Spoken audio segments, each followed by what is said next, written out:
இந்த கிட்னி கொடுக்கக்கூடிய விசாரத்தில் நாமக்கல் சுற்று வட்டாரத்தில் இருக்கக்கூடிய கிராமப்புற பகுதிகள் இன்னைக்கு எத்தனையோ மனிதர்கள், குறிப்பாக இந்த மிடில் மேன் புரோக்கர்கள், அவங்க போய் சாதாரண மக்களை ஏமாற்றி அவங்களுக்கு ஆசை வார்த்தைகளை காட்டி அவங்களுடைய கிட்னியை இன்னொருவருக்கு டிரான்ஸ்பிளான்ட் பண்ணக்கூடிய விஷயத்தை ஆகிருக்கு. ஆனால் இந்த முறை நடந்திருக்கக்கூடிய விஷயம் இன்னும் பூதகரமாக திராவிட முன்னேற்ற கழக கட்சியை சார்ந்திருக்கக்கூடிய முக்கிய நிர்வாகிகள் சில பேர் அந்த புரோக்கர்களுக்கு உறுதுணையாக, ஏன்னா அதை பொறுத்தீங்கன்னா அரசாங்க மட்டத்தில் கீழே இருக்கக்கூடிய தாசில்தாரிலிருந்து பல இடத்துல அப்ரூவல் சர்டிஃபிகேட் தேவைப்படுகிறது. குறிப்பாக பிளட் டோனராக இருக்கணும், குறிப்பாக பணம் வாங்காமல் அவங்க கொடுத்துருக்கணும்.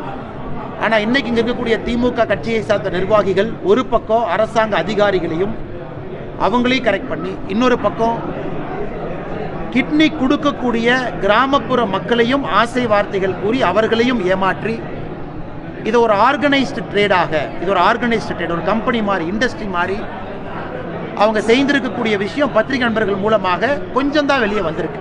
Tip of the iceberg.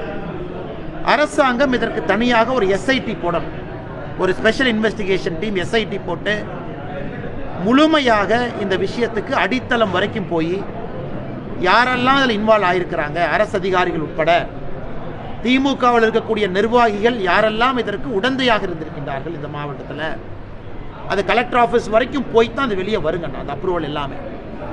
அதனால் ஆட்சி அதிகாரிகள் அந்த மட்டத்தில் தப்பு நடந்திருக்கா, இல்லை அரசியல்வாதிகள் மட்டத்தில் எந்த அளவுக்கு தப்பு நடந்திருக்கு, குறிப்பாக திராவிட முன்னேற்ற கழகத்தை சார்ந்த நிர்வாகிகள் கண்டுபிடிப்பதற்காக ஒரு எஸ்ஐடியை கான்ஸ்டியூட் பண்ணி பத்திரிகை நண்பர்கள் தொடர்ந்து கேள்வி கேட்டுக் கொண்டிருக்கின்றீர்கள். ஆனால் அரசு எஸ்ஐடி போடாமல் முழுமையாக இதற்கான உண்மை வெளியே வராது. அதைத்தான் பாரதிய ஜனதா கட்சியினுடைய எங்களுடைய கோரிக்கையும் கூட, விரைந்து உண்மையை வெளியே கொண்டு வர அரசு முயற்சி எடுக்க வேண்டும்.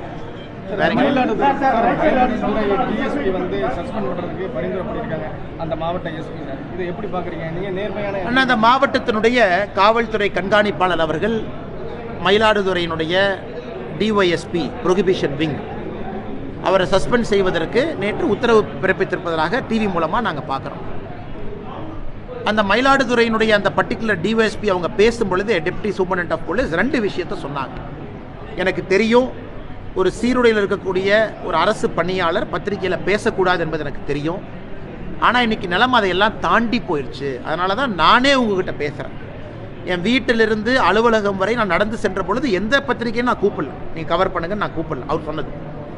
இன்னைக்கு நான் பத்திரிகை நண்பர்களை அழைத்து ஒரு பிரஸ் மீட் நடத்தும் அளவுக்கு நான் தள்ளப்பட்டிருக்கேன்னா, ஆட்சி அதிகாரத்தில் இருக்கக்கூடிய அதிகாரிகள் எந்த அளவுக்கு என்னை துன்புறுத்தி இருக்கிறாங்க. காவல்துறை கண்காணிப்பாளர் அவருடைய அலுவலகத்துக்குள்ளே என்னை கூப்பிட்டு, நீ நிமிர்ந்து நிற்கக்கூடாது, நீ இப்படி இருக்கணும், இப்படி இருந்தால் கையை விரலை உடைச்சிருவேன்னு சொல்கிறாரு. அவர் சொன்னது.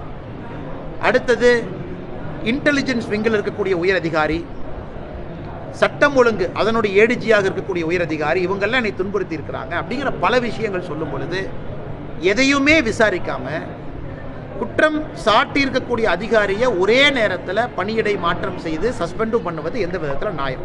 இரண்டாவது, அந்த அதிகாரியை பொறுத்தவரை அந்த ப்ரொஹிபிஷன், குறிப்பாக இந்த கள்ளச்சாராயம் என்ஃபோர்ஸ்மெண்ட் இதில்